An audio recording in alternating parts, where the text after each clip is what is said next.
জানো তো, গ্রামের সব জলাশয়ের জলস্তর না নেমে গেছে, পুকুরও শুকিয়ে গেছে, কুয়োতে জল অনেক নিচে চলে গেছে।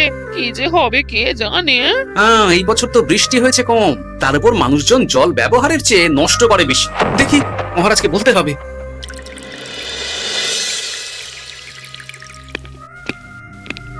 এই তো গোপাল এসে গেছে। শুনেছো, রাজ্যের সকল জলাশয়ে। শুধু শুনিনি, চাক্ষুষ দেখেছি, আর এর কারণ ও তার সমাধানও ভেবে এসেছি মহারাজ। তুমি কি বলতে চাইছো সেটা বলো না খোলসা করে। মহারাজ, আসন্ন দিনে জলাভাব মেটানোর একটাই উপায়, তা হলো প্রজাদের উপর কর চাপানো। মহারাজ, আমার ঠাকুরদা বলতেন, যা মেলে মূল্য বিনে তার মূল্য কে আর জানে। আমরা যেহেতু জলের মতো এত মূল্যবান সম্পদ বিনামূল্যে পাচ্ছি, তাই একে গুরুত্ব দিতে শিখিনি। সবাই মিলে দেদার জলের অপচয় করছে। আমি এই অপচয়ের বিরুদ্ধে কর বসানোর পরামর্শ দিচ্ছি মহারাজ। জলের জন্য দেবে দাম, ছুটে যাবে কাল ঘাম। হ্যাঁ, যখনই জলের জন্য কর দিতে হবে, তখনই জলের অপচয় বন্ধ হবে। এতে লাভটা কি হবে গোপাল? মানুষ কম জলে কাজ করা শিখে যাবে, ফলে আগামী দিনে যদি জল সম্পদ কমেও যায়, এই কৃষ্ণনগরের প্রজারা আগে থেকেই তার জন্য প্রস্তুত হয়ে যাবেন। কিন্তু আমি আমার প্রজাদের কাছ থেকে জলের দাম নেব গোপাল? না মহারাজ, কর বাবদ যে অর্থ উপার্জন হবে তার সাথে আপনার দান মিলিয়ে রাজ্যের মধ্যে একটা বিরাট কৃত্রিম জলাধার বানানো হবে, বাহ বাহ বাহ। যেখানে বৃষ্টির জল সংরক্ষণ করা যাবে মহারাজ। এতে সারা বছর ধরে আর কোনো জলের অভাব থাকবে না মহারাজ। গোপালের প্রস্তাব বড় ভালো লেগেছে। আগামী দিনে ইতিহাসে এই কর্মযজ্ঞের কথা লেখা থাকবে বলেই আমার বিশ্বাস। আর তাই আমি গোপালকে এই মুহূর্তে 50টি স্বর্ণমোহর উপহার দেব বলে ঘোষণা করছি। সাধু সাধু সাধু।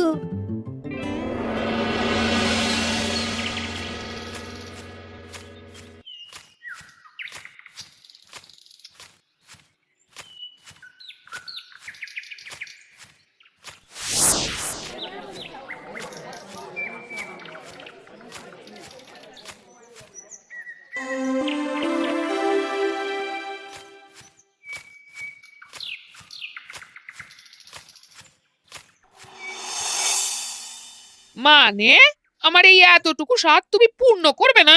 আমি কি নিজের জন্য চেয়েছি নাকি? সবই তো পাবে তোমার মেয়ে আর জামাই। হ্যাঁ, সে বুঝেছি গিন্নি, তাই বলে এতগুলো মুদ্রা আমি খরচ করতে পারবো না। পারবে না? আমি তাঁতির বাড়ি থেকে মেয়ে জামাইয়ের জন্য কয়েকটা শাড়ি আর ভালো পাঞ্জাবি কিনে একটু পাঠাবো। কিন্তু এখন আমার কাছে অত মুদ্রা নেই গিন্নি, পরে পেলে আমি ঠিক তোমার সাথ পূরণ করব। আবার বাজে কথা বলার জায়গা পাও না তুমি। এতক্ষণ কোথায় ছিলে গো? আমি বেলায় নদীর পাড়ে গিয়েছিলাম, তখন কমলা আমাকে বললো তোমায় নাকি দেখেছে। কি দেখেছি? কোথায় গেল? এত বড় মুদ্রা থলে কি হাওয়াতে উবে গেল নাকি? এই রে, এ তো মহা ঝামেলা। কখন কি যে গিন্নিকে খবর দিচ্ছে সেটা টেরও পাইনি। বলি মুখে কুলু পাটলে যে বড়, বলি রাজা মশাইয়ের কাছ থেকে যে এত রোজগার করো, সেই মুদ্রা যায় কোথায়? কানের মাথা খেও না তো। আমি কি তোমার কোনো কিছুর অভাব রেখেছি? বলো একবার। খাওয়া পড়া কোনো কিছুর তো কোনো খামতি নেই তোমার। মানছি রাখোনি, কিন্তু তাই বলে আমিও তোমার স্ত্রী, তোমার গিন্নি গো গিন্নি, তাই না? আমার তো জানার অধিকার আছে নাকি যে তোমার উপার্জনের অর্থ করি সব কোথায় যাচ্ছে? জানবে জানবে, সব জানবে। এখন কিছু খেতে দাও দেখি, পেটে ছুঁচোয় ডন বৈঠক মারছে। না, এরপর থেকে আর মহারাজের কাছে উপহার পেলে ওইভাবে খোলা হাটের মধ্যে দিয়ে আসা যাওয়া করা যাবে না।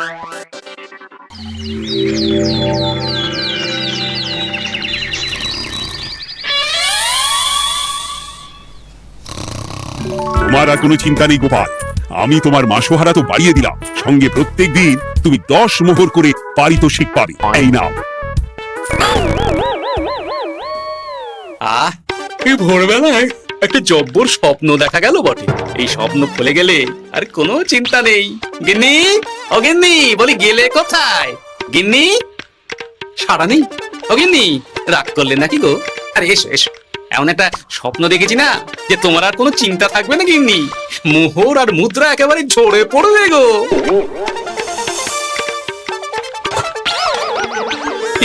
এইসব ফলাহার সাজিয়ে রেখে গেল কোথায় গিন্নি? নিজের বাপের বাড়িতে তো যাবে না, কেউ নেই সেখানে। মেয়ের বাড়ি গেল নাকি? না, মেয়ের বাড়িতে তো গিন্নি যায় না। তাহলে না না, খালি পেটে আর ভাবতে পারছি না। আগে মুখ হাত ধুয়ে এসে কিছু খেয়ে নি, তারপর দেখি গিন্নি কোথায় গেল। না, গিন্নিকে তো কোথাও দেখলাম না। গেল কোথায়? যাকে আগে রাজবাড়িতে তো যাই, ফেরার সময় না হয় আবার খোঁজ নেব, ততক্ষণে ফিরেও আসতে পারে।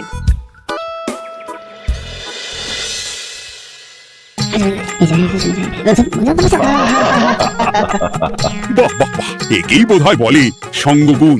অনেকদিন এত হাসি নিয়ে যা বলেছেন মহারাজ। হাসি চোটে পেটে ধরছে খিল। কর্তা আর গিন্নিতে দেখছি রয়েছে অনেক মেল। কি গিন্নি, তুমি এখানে কি করছো? একই গোপাল, তুমি রাজসভায় এলে যে বড়। তুমি নাকি রাজসভার কাজ থেকে অবসর নিতে চেয়েছো। হ্যাঁ, এই কথা কে বললো মহারাজ? এই তো উনি বললেন। বলি আমি আবার কি করব? তুমি আমায় একটা কাজ দিলে আর সেটা আমি করব না বলো? আমি তোমায় কাজ দিলাম? কি কাজ? বাবা গোপাল, তুমি কি আকাশ থেকে পড়লে নাকি?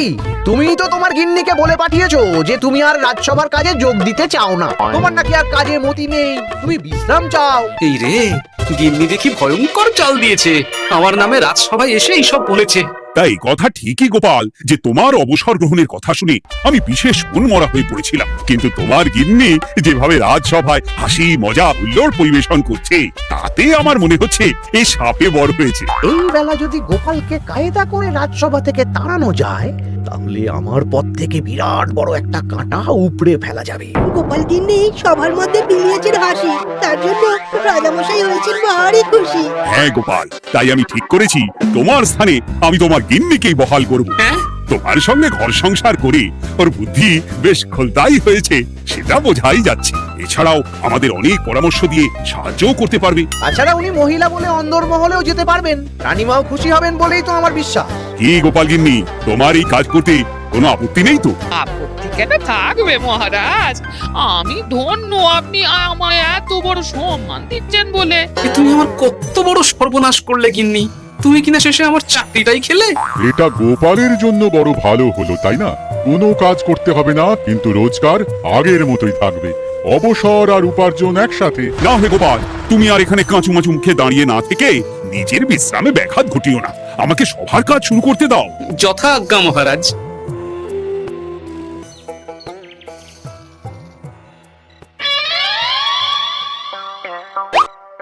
মানে মহারাজ সমস্যার সমাধান করতে দিয়েছেন তোমাকে, আর তার উত্তর দেব আমি? কেন তুমি আমার চাকরি খাবে আর তোমার সেই চাকরি রাখার দায় নেব আমি? হ্যাঁ হ্যাঁ নেবে। মানে কাল রাজসভায় মহারাজের সমস্যার সমাধান করব, সেই মতো কথা দিয়ে এসেছি। হ্যাঁ, আগাম 10টা মুদ্রাও বাগিয়ে এনেছি। তার থেকে তোমায় একটা মুদ্রা দিলাম। এখন মানে আমাকে উত্তর বলে দেবে, না হলে আমি কেন দেব? আমি পাবো একটা মুদ্রা আর তুমি আমার কাছে উত্তর জেনে নিয়ে সেটাই বলে পাবে 9 মুদ্রা। কিছুতেই না। বলবে না? না। তাহলে ভালো করে শুনে রাখো, আজ থেকে ঘরের উনুনে হাঁড়ি চড়বে না। চাকরি তো খুইয়েইছো, এবার না খেয়ে প্রাণটা খোয়ানোর জন্য তৈরি হয়ে যাও। হ্যাঁ, ওরে বাবা, এমন কথা কেন বলছো গিন্নি? তুমি তো জানো যে খিদে একদম সহ্য করতে পারি না। এখন যদি তুমি এইসব বলো তাহলে আমার রক্ষে নেই গো। বেশ, তাহলে আমি যা জানতে চাইছি শ্বশুর শ্বশুর করে বলে ফেলো দেখি। এ আমি কি শাঁখের করাতে পড়লাম রে বাবা। ঠাকুর, এত দুর্ভোগ লেখা ছিল। ঘরে বাইরে সব জায়গায় এত হেনস্থা যে সহ্য করা যায় না ঠাকুর। একেই তো বলে গো গিন্নি, মেঘনা চাইতেই জল। এতদিন কতভাবে চেষ্টা করেছি গোপালকে রাজসভা থেকে তাড়াবার, আর গোপাল নিজেই কিনা রাজসভা থেকে পালিয়ে গেল। কি সব বলছো? তোমার শরীর ঠিক আছে তো? শরীর মন সব ঠিক আছে, তবে গোপালের বদলে কাকে বহাল করা হয়েছে শুনলে তোমার মাথা ঘুরে যাবে। কাকে? গোপাল গিন্নিকে। আমার কিন্তু বিষয়টা খুব একটা সরল ঠেকছে না গো। গোপাল ভাঁড়ের বুদ্ধি তো আর যে সে বুদ্ধি নয়। উনি যাই করেন তো ভেবে চিন্তে করেন, এর পেছনে আবার কোনো মতলব নেই তো। এটা তুমি মন্দ বলনি গিন্নি। গোপালকে নিয়ে সত্যিই কোনো বিশ্বাস নেই। ও কখন কি ঘোট পাকাচ্ছে বলা যায় না। আমাকেও সাবধানে থাকতে হবে। দেখতে হবে যে গোপাল আসলে কি চাল চালতে চাইছে।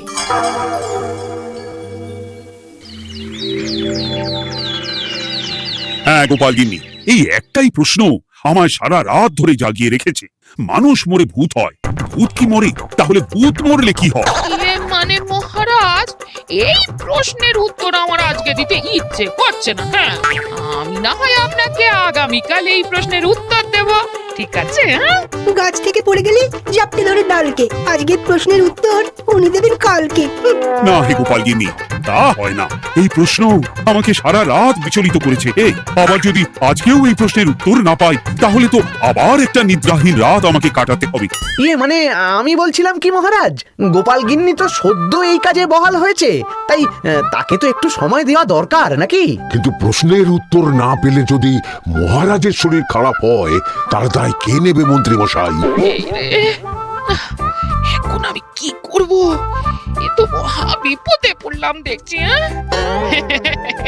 আচ্ছা মহারাজ, ঠিক আছে ঠিক আছে, আমি এই প্রশ্নের উত্তর দেব, কিন্তু আমার না একটু সমস্যা আছে। খোলা হাওয়াতে গিয়ে না দাঁড়ালে আমার ঠিক মাথা খোলে না, তাই বলছিলাম। তাই না হয় যাও, হাওয়া খেয়ে এসে মাথাটা খোলতাই করে নাও। কিন্তু এই প্রশ্নের উত্তর আমাকে আজকেই দিতে হবে। হ্যাঁ, উফ, এই যে কি সমস্যা! সারাদিন ঘরে বসে থেকে থেকে তো আমার সারা গায়ে বাদ ধরে গেল। সেই সকালবেলা আমাকে ফলাহার করিয়ে দিয়ে গিন্নি তো চলে গেছে রাজবাড়িতে চাকরি করতে। এদিকে আমার যে পেটে কিচ্ছুটি নেই, তা কি হবে? মহারাজ দোকানে গিয়ে যে ভালো মন্দ খাবো তারও উপায় নেই, তাহলেই তো কারি কারি খরচা। না, একবার দেখি তো উনুন ধরিয়ে অন্তত ভাতটা চাপাতে পারি কিনা, তাহলে গিন্নির ওই হাঁড়ি না চড়ার হুমকির হাত থেকে অন্তত বাঁচা যাবে।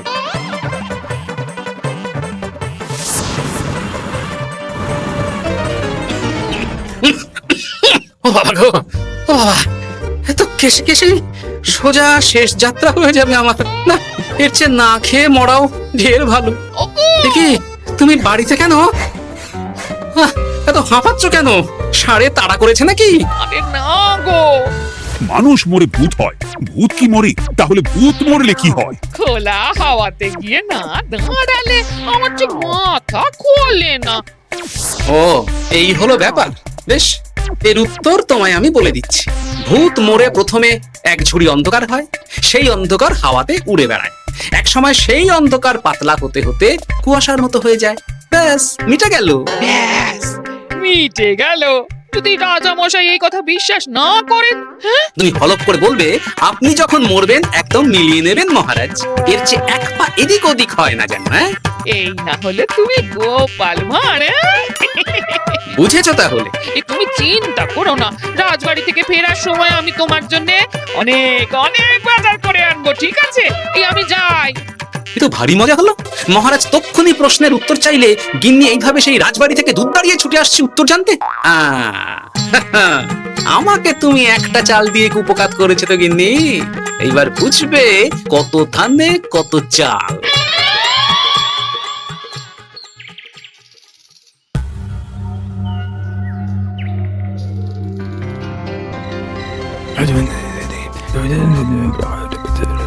বুঝেছিস তো তোর কাজটা? খুব বুঝেছি গোপাল দাদা। নেই, এবার লেগে পড় দেখি।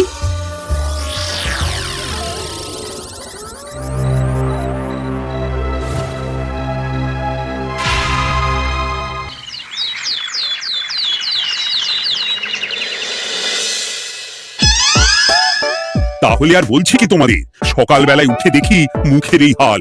এই কাণ্ড কি করে হলো মহারাজ? তার আমি কি জানি? আমি সকালে উঠে আয়নায় নিজেকে এই অবস্থায় দেখে খুব চিন্তায় রয়েছি। গোপাল গিন্নি, আগে মহারাজ, গোপাল থাকলে যে কাজ করতো সেটা তো তোমাকেই করতে হবে, বলতে হবে এর সমাধান কি। হ্যাঁ মানে আমি হ্যাঁ হ্যাঁ, আমার মনে আছে। তোমার তো আবার হাওয়া না খেলে চলে না। যাও যাও, তাড়াতাড়ি হাওয়া খেয়ে এর উত্তর নিয়ে এসো।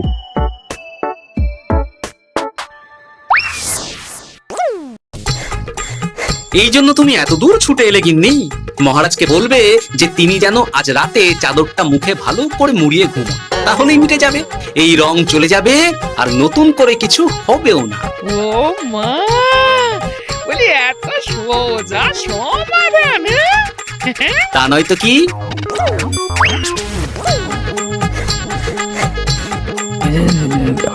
কাল সারা রাত আকাশে একবার দেখলাম চাঁদ উঠেছে, আর একবার দেখলাম ঘোর অমাবস্যা।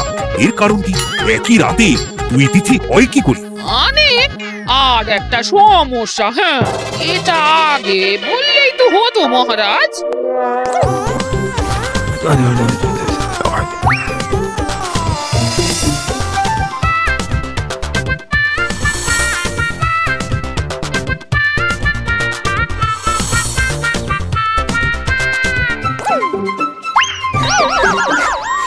কি তুমি হাওয়া খেতে গিয়ে এইভাবে খাবি খাচ্ছ কেন গোপাল গিন্নি? এর কারণ আমি জানি মহারাজ। সে কি কাণ্ড, তুমি কি করে জানলে? গোপাল গিন্নি মোটেও হাওয়া খেতে যায়নি মহারাজ, সে গেছিল নিজের বাড়িতে গোপালের কাছে আপনার বলা প্রশ্নের উত্তর জেনে আসতে। মানে গোপাল গিন্নি তার মানে আমাকে ঠকিয়েছে? তা জানি না মহারাজ, তবে আমার মনে হয় এর পেছনে গোপালের কোনো গভীর ষড়যন্ত্র আছে, না হলে সে এমনটা করবে কেন?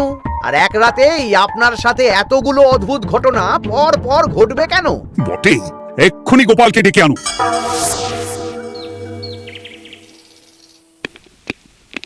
না মহারাজ, আমি সত্যি অবসর চেয়েছিলাম, আর তাই আমার গিন্নি আপনার কাছে এসে বলেছিল।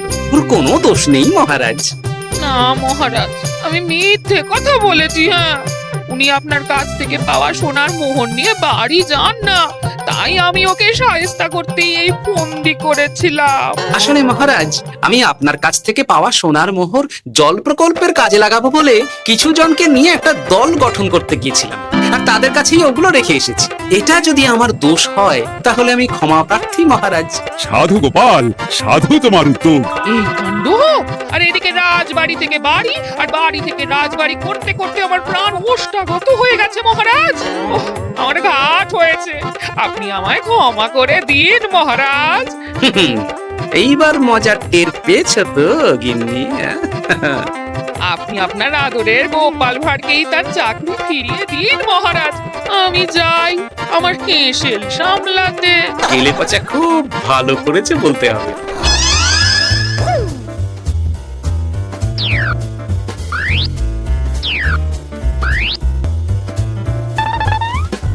তবে মহারাজ, অমাবস্যা পূর্ণিমা সব আমার বুদ্ধিতেই কেলে পচা করেছিল।